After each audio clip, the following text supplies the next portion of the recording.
think there are a lot of AI themes that are kind of popping up. Obviously, it's day one, and there's only a few panels that I've attended so far, been a part of. But I think the two big ones are, one, this new kind of leaning into transparency. And this is something that at Silverside we've been leaning into since the very beginning with our original Coca-Cola ad and being super transparent with consumers. But it's really exciting to see the entire industry and the marketing vertical start to step in and say, we want to be really open about what's AI, how we're using it, what the process was. And to me, that's really exciting because consumers are demanding transparency. And when you're thinking about AI, it works incredibly well for a lot of use cases. But when we're trying to be authentic as brands, it's really important to understand when to use AI, how to use AI, and making sure that you're bringing consumers along on the journey. So that's a big theme that we're seeing.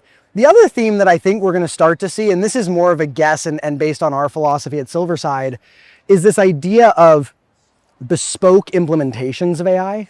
I think we're coming from the SaaS era, right? And in the SaaS era, it was really this idea of like, we've built this amazing tool, we're going to hand it to a team and say, good luck, rock and roll. And maybe consultants come in and help you implement or whatever it is. But as we step into AI, as we're able to develop quicker, and as the models are shifting every single day, we're seeing this push towards the idea of, I want something very specific to my team. And a big part of this is because of adoption. And it's really hard oftentimes to get teams to adopt anything, even when it's mandated. So as you step in and understand their specific use cases, work with them on what they need to solve, and then build solutions around that, I think that's going to be a thing we're seeing a lot more, and something that we've been doing at Silverside for a long time because of that adoption question.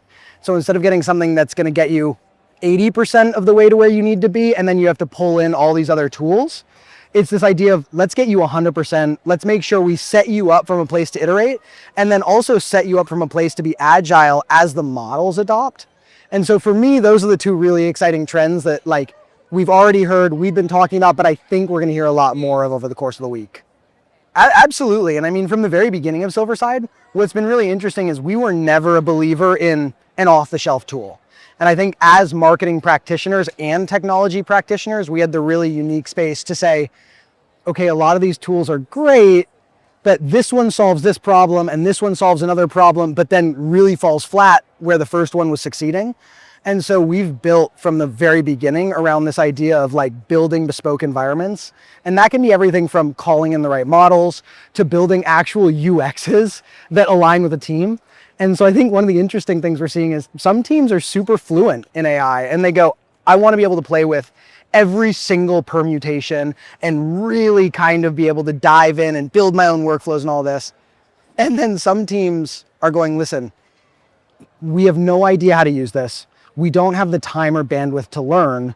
So give me a solution that's really like what we'll call a one-button solution where we can step in. But I think that the really interesting thing that we're going to see is this idea that model agnosticism is really important, and tying yourself to one model is not necessarily always the right play because they're leapfrogging each other every single day. And so what we're going to start to see is this ability to build what I like to call porous infrastructure, or like malleable infrastructure, where the foundational levels are always there. You're always going to have indemnities, you're always going to have data protections, you're always going to have an environment in which your brand is ingested, and we build brand agents and legal agents and all these things.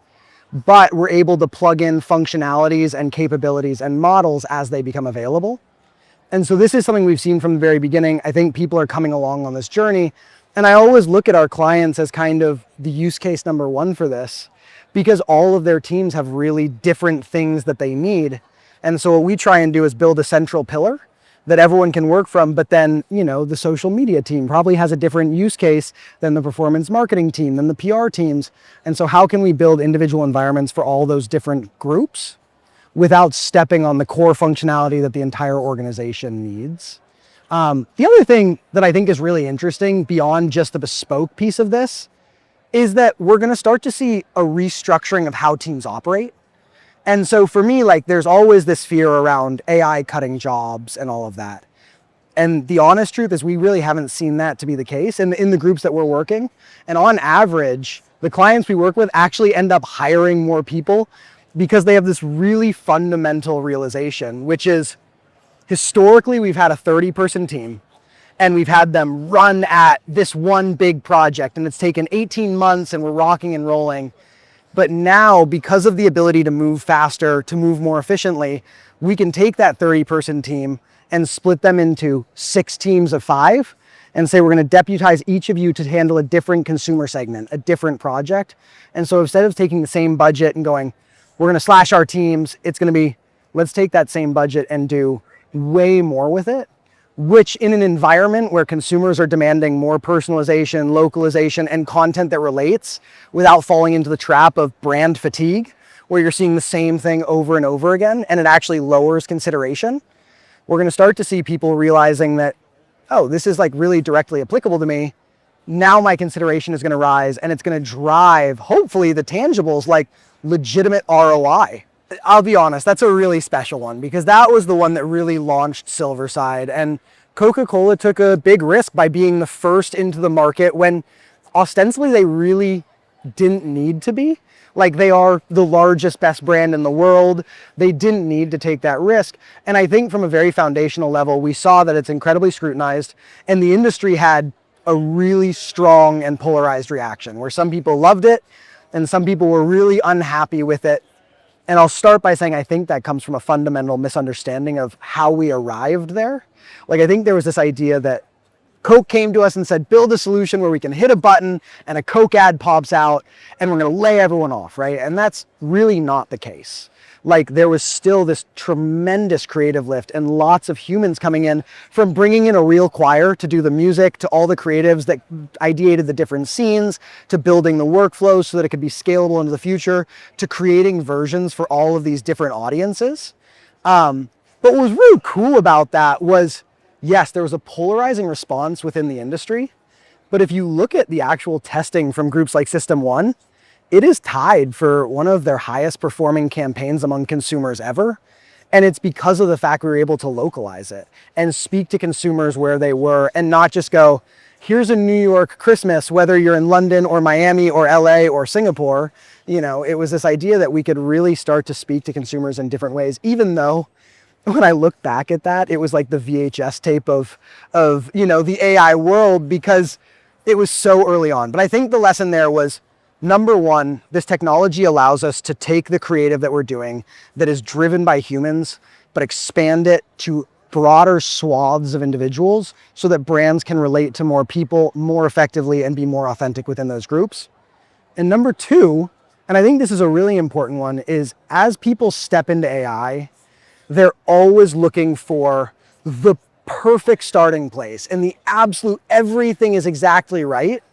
And the reality is, if you let the perfect get in the way of the good, you'll never actually do anything. And so what we've always learned is just try it. We've seen someone do it on the highest stakes in the world, on the biggest stage in the world, and it worked out really beautifully.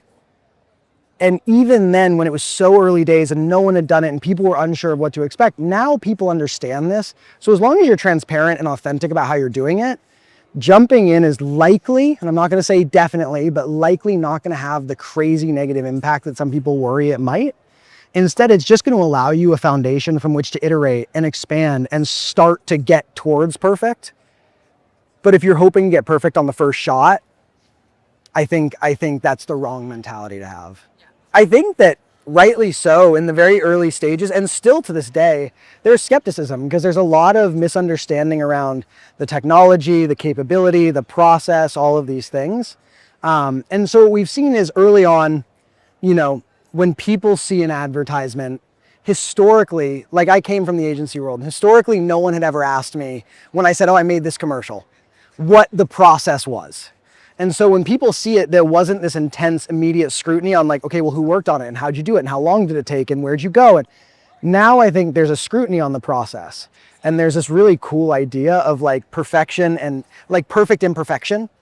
And as AI models get more and more perfect in their execution, people are starting to get really excited about those more imperfect executions and the human element and all of these things, which I think is actually not at all antithetical to AI as a practice. It's just more, AI is a medium for how you convey an idea.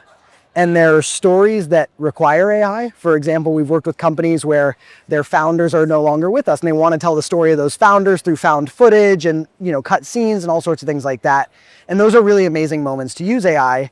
But then if you're going to go try and show diversity or body positivity through AI, it's probably not the right place to start. And so I think when we talk about consumer sentiment, it's really important to group it into two different camps. When AI's execution is, maybe subpar, and I think we all look back at like the McDonald's ad and how people perceived that, there will be a negative consumer sentiment. There will be kind of this discontent around the storytelling and what that looks like. But I think what we've found is that generally speaking, when there's still this onus on the creative to carry the load and you're trying to bridge the gap between the technology and creative excellence, consumers are really excited about it because you're telling stories and you're able to reach them where they are. And so when we think more broadly about AI and consumer sentiment, it's certainly a mixed bag, but at the same time, it's becoming more normal. We're seeing it more and more. Among the testing that we've done with various brands, we have not seen really any type of decrease in consumer sentiment around the spot, even when they find out it's AI. Right now, we're still in this kind of fun and magical moment where when people find out it's AI, there's sometimes even an increase in consumer sentiment because they're like, oh, whoa, that's cool. I didn't know you could do that. But over the next year, I think it's going to normalize in much the same way that a lot of these post-production techniques like VFX and all of those different pieces normalized, where initially people were not stoked on how that was executed or what it looked like. And now we're seeing a normalization of it. And I honestly think the technology is going to progress so fast that soon we'll have something else that will be novel, that what we're doing now will just be table stakes. So that's my very long-winded way of saying, I think there's a healthy amount of criticism and skepticism, but at the same time, what we're seeing is when it's executed properly, there is not a difference in how consumers see it. And in fact, because of our ability to localize and really speak to them effectively in different groups, different locations, different, contexts in which they live their life, the ads are performing better, which is really lovely. So as we think about how the agency model and the pricing models are going to shift, I do think there is going to be a fundamental change in how everyone operates. And we're lucky because I come from the agency world. I came from a technology background before that. My co-founders come from agency and technology as well.